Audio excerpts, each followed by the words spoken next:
Hi எல்லாருக்கும் வணக்கம். நான் தான் உங்க சுகன்யா. எல்லாரும் எப்படி இருக்கீங்க? நல்லா இருப்பீங்கன்னு நினைக்கிறேன். இன்னைக்கு நட்ஸ் அண்ட் சீட்ஸ் ரெசிபி தான் பேபிஸ்க்காக பார்க்க போறோம். ஸோ 11 மந்த்ஸ் ஸ்டார்ட் ஆகுற பேபில இருந்து தாராளமா நமக்கு வரைக்கும் இதை எடுத்துக்கலாம். ஸோ இது எப்படி செய்யணும், என்ன குவான்டிட்டியில செய்யணுன்றதை லேட் பண்ணாம வீடியோக்குள்ள போய் பார்க்கலாம் வாங்க. இங்க நான் என்னென்னலாம் எடுத்திருக்கேன்னு பாத்தீங்கன்னா, முந்திரி, வால்நட், அதுக்கப்புறமா திராட்சை, பிஸ்தா சீட்ஸ்ல melon seeds, sunflower seeds, pumpkin seeds இது மூணுமே சேர்த்திருக்கேன். இதுல நீங்க எக்ஸ்ட்ரா மக்கானா, வேர்க்கல்ல, அதுக்கப்புறம் பொட்டுக்கடலை இந்த மாதிரி இன்னும் நிறைய கூட சேர்த்துக்கலாம். எனக்கு இதுவே போதுமானதா இருக்கும். அதுக்கப்புறமா பாதாம் மட்டும் நான் ஓவர் நைட்டே சோக் பண்ண வச்சுட்டேன்.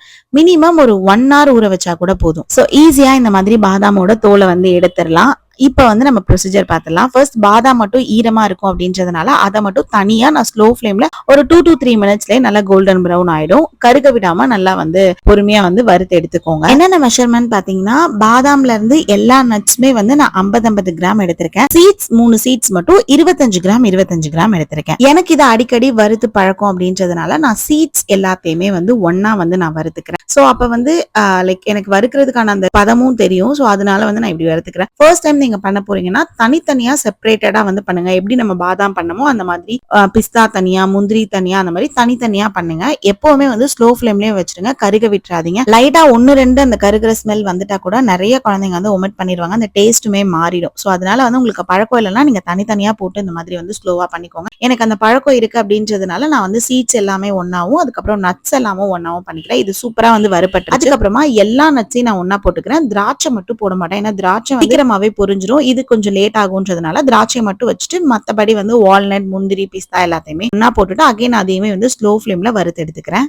சீட்ஸ்லயுமே நீங்க ஃபிளாக்ஸி சீட்ஸ் எல்லாம் ஆட் பண்ணிக்கலாம். பட் அந்த டேஸ்ட்லாம் நான் சில்ட்ரனுக்கு கொடுத்து பழகல. மோர் ஓவர் அது 11 மந்த்ஸ்க்கு கரெக்டா இருக்குமான்னு தெரியல. சோ அதனால இதுவே போதுமானதா இருக்கும். எப்போ ஸ்டார்ட் பண்ணலாம்னு சொல்லி பாத்தீங்கன்னா, 11 மந்த்ஸ் குழந்தை தாண்டிட்டாலே ஸ்டார்ட் பண்ணுங்க. எப்படி ஸ்டார்ட் பண்ணலாம்னு பாத்தீங்கன்னா, ஸ்டார்டிங் ஃபர்ஸ்ட் கொடுக்கும்போது ஒரு 1/4 டீஸ்பூன்ல இருந்து கொடுக்க ஸ்டார்ட் பண்ணுங்க. 1/4 டீஸ்பூன்ல இருந்து அப்படியே கிராஜுவலா இன்னும் கொஞ்சம் இன்க்ரீஸ் பண்ணுங்க. பட் டெய்லியும் கொடுக்கறதுக்கு பாருங்க. இது எதுல எல்லாம் வச்சு கொடுக்கலாம் அப்படின்னு சொல்லி பாத்தீங்கன்னா, நான் கஞ்சி ஃபார்ம் எதுல செஞ்சாலும் அதுல 1 டீஸ்பூன் போட்டுருவேன். அப்படி இல்ல அப்படின்னா தோசை அந்த மாதிரி ஏதாவது கொடுக்குறோம் அப்படின்னா நம்ம தோசை மேல பொடி தூவி விடுவோம் இல்லையா, அந்த மாதிரி இதை கொஞ்சம் தூவி விட்டுருவேன். அப்படி இல்ல அப்படின்னா சட்னி ஏதாவது இருந்ததுன்னா அதுல எதுலயாவது 1 ஸ்பூன் கிட்ட போட்டுட்டேன் அப்படின்னா செடின் சாப்பிட்டுருவாங்க. இப்ப நம்ம எல்லாத்தையுமே வறுத்துட்ட உடனே ஒரு 5 to 10 மினிட்ஸ்க்கு நல்லா ஆற விட்டுருங்க. ஆற விட்டுட்டீங்கன்னா மிக்சியில பிளெண்டர்ல நல்லா கொஞ்சம் கொஞ்சமா சுத்து விட்டு அரைச்சு எடுத்துக்கோங்க. ரொம்ப வேகமாவும் சுத்து விட்டுறாதீங்க. ஏன்னா இது கொஞ்சம் இந்த முந்திரி, அதுக்கப்புறம் திராட்சை எல்லாம் இருக்கிறதுனால பீனட் பட்டர் கன்சிஸ்டன்சிக்கு போயிடும். சோ அது கொஞ்சம் தண்ணி விட்டா மாதிரி ஆயிடும். அந்த பொடியா பவுடரா வராது. சோ அதனால கொஞ்சம்